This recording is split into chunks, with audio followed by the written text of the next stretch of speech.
Alice, you always were an irksome, slurvish, interrupting thing.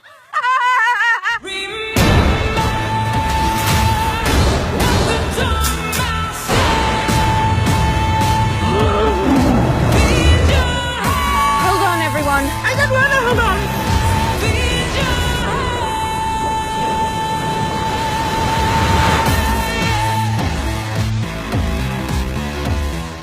What's up, everybody, and thank you for watching Real Time for the real everyday movie fan. I'm Ryan Murphy. And I'm Josh Williams. And today we're giving you a real-time review of Alice Through the Looking Glass. Now, Alice Through the Looking Glass is the latest movie. It's directed by James Bobin and written by Linda Wolverton. It stars Mia Wasikowska, Johnny Depp, Helena Bonham Carter, and Hathaway, and also has the voices of Alan Rickman, Timothy Spall, and Sacha Baron Cohen. Oh, of course, Sacha Baron Cohen is also in the movie in live action. Yes. Fine, yeah. It's actually really? Alan Rickman's final film role. Sadly. Sadly. So let's just go ahead and get started. What were your thoughts on this movie, Josh? Again, I actually was, to start off, let's say this. I enjoyed the first one. I'm one of the very few who actually liked it. I mean, it got really crappy reviews, but I still had fun. I love the atmosphere, I love the world they created and everything like that, and that kind of transfers to this movie. But I was disappointed in this movie. I was. To me, the storyline was everywhere. It didn't make no sense. There was a couple scenes that didn't even need to be in there. Like you would watch a scene and you question whether it needs to be in there. They're like, oh, well, maybe they'll show something in the end where it all comes together. No, there's no reason. There's a couple scenes where you could literally cut it out and it takes nothing away from the story at all. So the storyline was everywhere. The pacing of it and the same factor was everywhere. I mean, it would, like the beginning scene, like to help build up to what she has going on, it lasted like 10 minutes. And all of a sudden, the rest of the time, it spanned on her doing, things to, like, different parts of her adventure to kind of solve this problem that happened in the first 10 minutes, because then the pacing slowed down to do some more adventurous things. Just, storyline was everywhere. The pacing was off. I just didn't like that factor. I think, I'll say it right now, I'm not a big fan of, how you say her name? Mia Wasikowska? Mia, yes, thank you. I'm not a big fan of hers. As an actress, I'm just not. The only movie I think I ever actually liked her in was in Lawless, and that was a supporting role.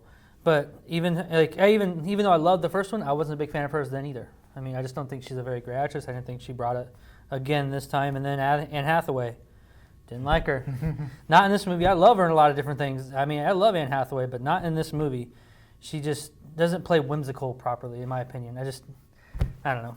What's some things for you? Well, I actually still have not seen the first movie, and when I went to go see this, I thought, well, maybe it'll be fun to like watch it all in reverse and just like go see it, and then we go check out the first movie and then go. Whimsical way of doing it. Yeah, it's just like Wonderland. Yeah. Everything's backwards. I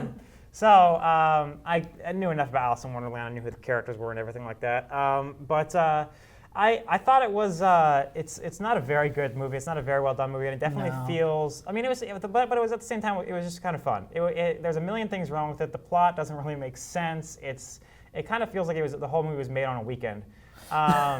It feels like one of those direct-to-video sequels that Disney often makes that just sort of exist to kind of make a new one and have some sort of halfway written plot, and all the actors like Anne Hathaway and Johnny Depp, it's hard to believe they're in these roles, and they kind of have limited screen time to begin with, and especially coming from Johnny Depp, who just did the Whitey Bulger story, Black Mass, and he was so good in that movie. It just doesn't really feel like it's got a whole lot for them to do. It just sort of feels like, oh, sure, we'll do that, and then they spent a weekend filming it, and then went back to doing whatever.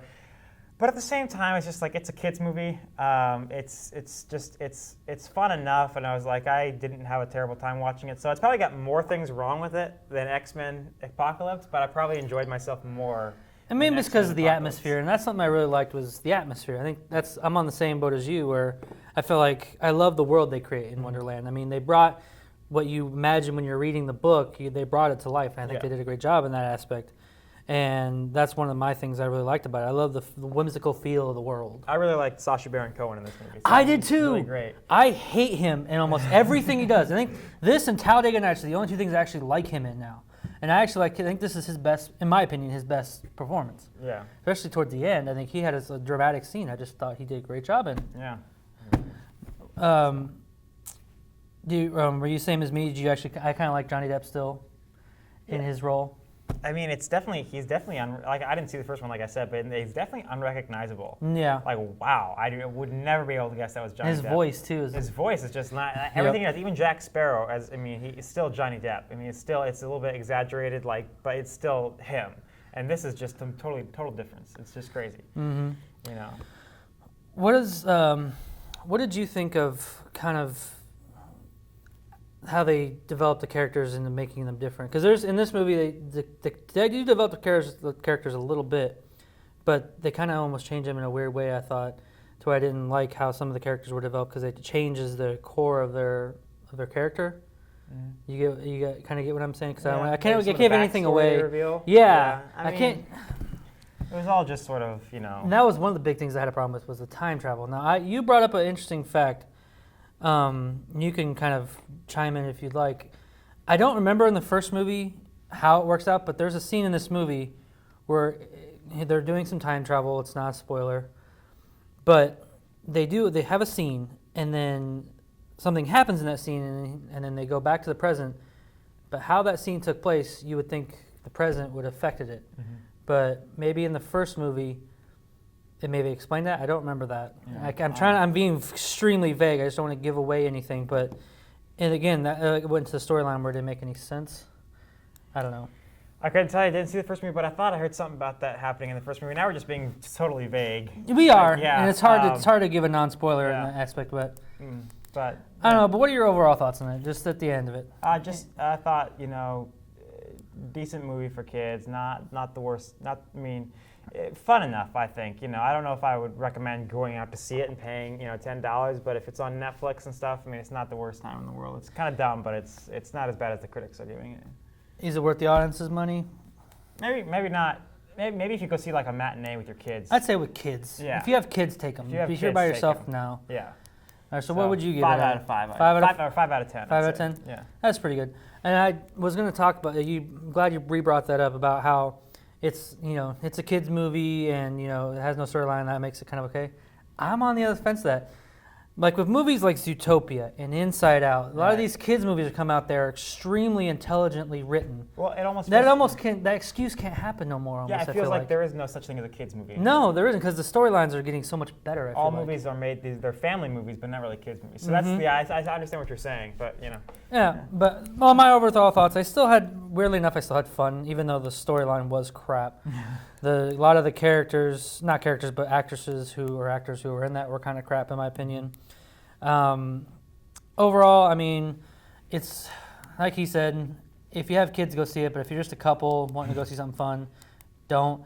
If you are a fan of the Wonderland movies, like if you loved Alice in Wonderland, the first one, go see it. It's pretty much the exact same. If it's for you, great. I'm happy for you and you will enjoy this. I'm slightly above you. I'm going to give it 5.5. I couldn't give it a fresh. I was thinking about giving it a 6 out of 10, but I wasn't sure. But no, the storyline was too much. For me, just like it's in the reverse for X-Men, where I felt like the good outweighed the bad. This time the bad outweighed the good. All right, folks, that'll do it for today. Thank you very much for watching. What did you think of Alice Through the Looking Glass? Jump in the comments below and tell us whether you liked it or not, and give us your score out of 10. Also, if you like what you watched, then please click the like button below. It's probably right there somewhere. And subscribe to our YouTube channel so you can see more of our content in the future. Thank you very much for watching. And until next time, thank you for keeping it real. With ReelTime.